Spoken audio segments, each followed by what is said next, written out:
How does it feel to be Rome champion after your journey at this tournament?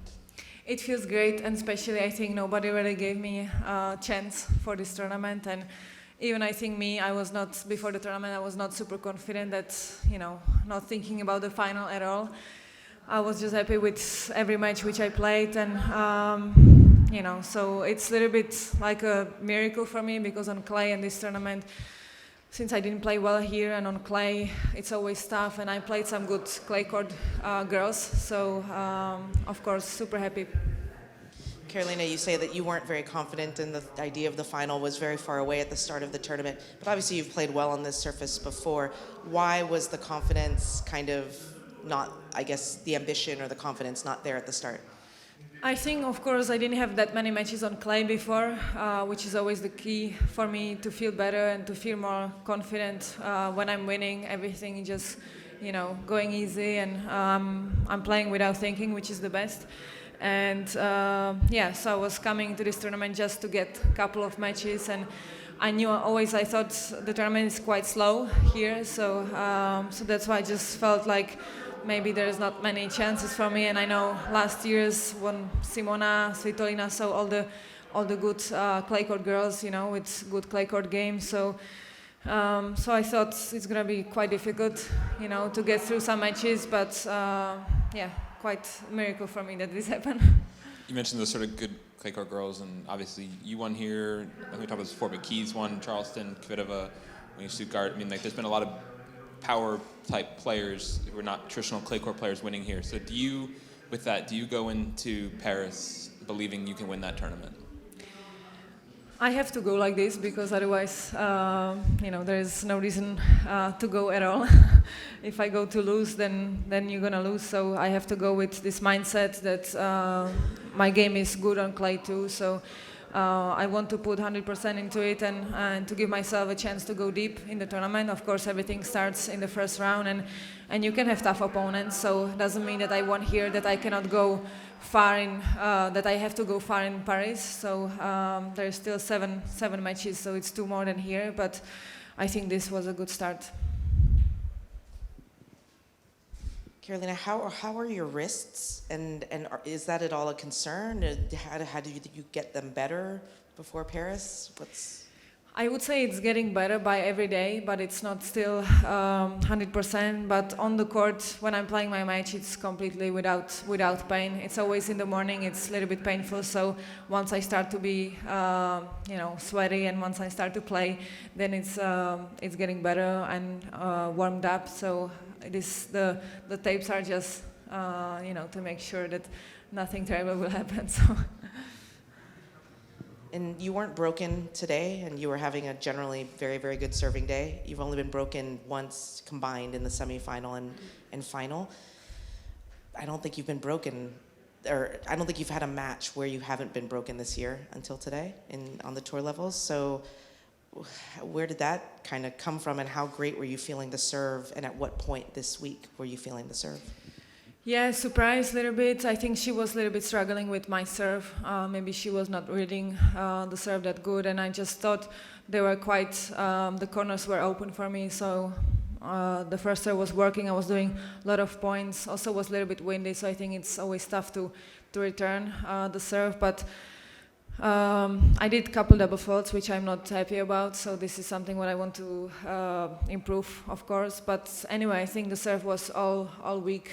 Was great and helped me in a lot of situations, even when I was losing. Even though I lost a couple times my serve, I think I was just serving good, and it was maybe the key of the tournament. I'm going to ask you to do sort of my job for me for a second. Who would you say the players to watch going into the French Open are, besides you? I think for me still Simona, because she's a fighter, so it's doesn't matter. She doesn't have to play well, but she's still tough to beat because she doesn't give you anything, and on clay is double times, tough to kill the ball to her. So for me, still Simona. Of course, there's gonna be, Serena. I don't know which shape she's gonna be in. It's tough to say. She's gonna be always favorite for me because she's always tough. I'm looking on the winners here. No Martinez. No, yeah, I think those two for me, they're always gonna be there. But of course, there is good players, and since now there is every week different winner. I won Rome, so it's tough to guess who's gonna win Paris. Just on Serena, she seems so unique because she doesn't play very much. She hasn't won. I mean, she hasn't played more than one match at a tournament completed in a long time, and yet still, she can't be sort of forgotten. So how much of a sort of wild card or X factor is she in any tournament? Because we have so little data on her. We don't see her very much, but still everyone respects and knows what she can do. Of course, but feels like I played her 2 times in last maybe 6 months, so I feel like I know pretty much everything about her. But that's true. That you never know in which shape she's gonna come because she's not playing that much, and if then she plays 1 or 2 matches, then she withdraw. So it's tough to say, but. I mean, there is for sure that if she's playing, she's gonna fight, and it's gonna be super, super difficult to beat her. Doesn't matter that it's gonna be on clay because she's still powerful, and she played a lot in the past, so I think she knows what she's doing. Of course, she wants to be 100% healthy, so maybe that's why she's not playing that much as she was before. But still, for me, she's always tough to beat. Any more questions? Conchita won here 4 times. What did tell her you before? Maybe can give some advice? It's tough to give advice how to win a tournament, but we've been trying not only for this tournament, but we've been trying to work on a couple of things before the clay season. There was small things, small differences compare the tournaments on hard court, and of course she loved clay, so she knows what exactly I should do. So there was small differences, movement, maybe to put more topspin on the balls, to use drop shots, which I never use, but I start a little bit, at least once per match. And to mix also the serves, there's more options, there is more time on clay, of course, so we work on that, but it's tough to say something. I know she loved this tournament, but I think she prayed so I can win today, but I think everything started with my game, and I was still playing my game, so nothing really changed.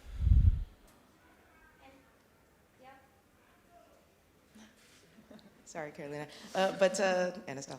But you were talking about Conchita a little bit. How difficult was the decision to kind of go solo just with Conchi when you were kind of balancing things with her, Renee? It seemed like it was a good decision, and obviously it's paid off, but I don't know if it was a difficult one at the time. Of course, I won tournaments, so it was not for sure a bad decision, but I won tournaments before too, so I don't want to talk that I did the best decision in my life by stopping with Renee, but I just felt like doing it, and I just felt, I can continue only with Conchi, which I was super happy about her work, and it was quite tough everything to combine, all the tournaments, and my team is quite big enough right now, so I just thought it's not needed. And but I feel like if I'm feeling good mentally, physically, I don't want to say it doesn't matter who is there next to me, but it's a lot about me, about my mindset, and I think I can win tournaments after. There are not many top, or any WTA players who have former WTA players as coaches. It's mostly men coaching on tour, and I'm curious if you would recommend more WTA players try finding the former women's player coaches, because it seems to be, Conchita's had success with you and Garbinier, and a few others too have done well. The few who are there have done pretty well generally. Well, for me it's always important the experience which they had by playing tournaments and Grand Slams, and of course Conchita winning Grand Slam, winning this big tournament, so that's something which he can help me with, which some coaches, they never face this challenge, so it's tough to talk to them about this, but so that's what I appreciate about this work, and I don't need to have always like a guys I had before. Now I had 2 women, so I take the advice is same as would be men, so I think they are good experience enough to help me, and I support women's, of course, and they were great champions. I don't know if that could work with men's, if she could coach men's, I don't know, but there is Mauresmo coaching Puli now, so I think it's maybe starting to be more. Before it was like, oh, was a little bit strange that a woman was like a coach, but